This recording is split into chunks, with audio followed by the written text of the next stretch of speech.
అందరికీ నమస్కారం. మా వీడియో చూడగానే లైక్ చేయండి, సబ్స్క్రైబ్ చేసుకోండి. సింహ రాశి వారికి అమావాస్య నుంచి రాజయోగం కలగబోతోంది. లక్ష్మీదేవి వారి ఇంట్లోకి అడుగు పెట్టబోతోంది. వారు ఎలాంటి నియమాలు పాటిస్తే వారి జీవితం బాగుంటుందన్నది తెలుసుకుందాం. ఈ వీడియో చివరి వరకు చూడండి.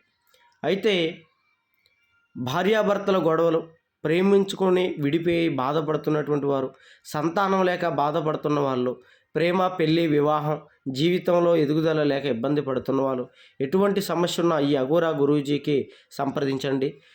చాతబడి నివారణ, స్త్రీ పురుష వశీకరణ స్పెషలిస్ట్ ఈ అఘోరా గురూజీ. సింహరాశి వారికి అమావాస్య నుంచి రాజయోగం కలగబోతోంది. వీరికి లక్ష్మీదేవి యొక్క అనుగ్రహత అన్నది చాలా పెరుగుతుంది. తద్వారా వీరికి విపరీతమైనటువంటి ధనలాభం వచ్చేటువంటి అవకాశాలు ఉన్నాయి. ఏ పెట్టుబడి పెట్టినా కూడా ఆ పెట్టుబడిలో 10 లాభం చేకూరుకుంటుంది.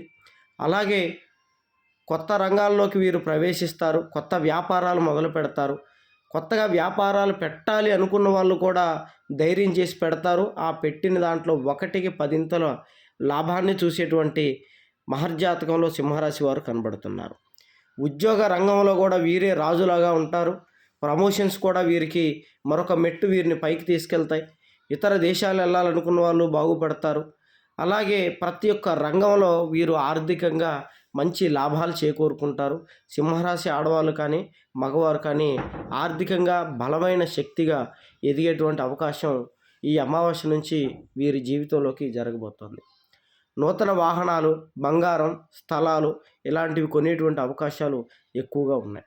అలాగే పొలాలు, ఇల్లులు కట్టించడాలు లాంటివి కూడా బాగా జరుగుతాయి. సింహరాశి వారు ఎక్కడున్నా కూడా వాళ్ళు రాజులా ఉండాలని చూస్తారు. అలాంటి వారికి రాజయోగం పట్టింది అంటే తిరుగులేని శక్తిగా వారు ఎదిగేటువంటి అవకాశం ఎక్కువగా కనబడుతుంది. కానీ వీరు ప్రతి శుక్రవారం చేయాల్సిన కొన్ని నియమాలు చెప్తాను. శుక్రవారం రోజు ఇంట్లో మాంసం వండకూడదు.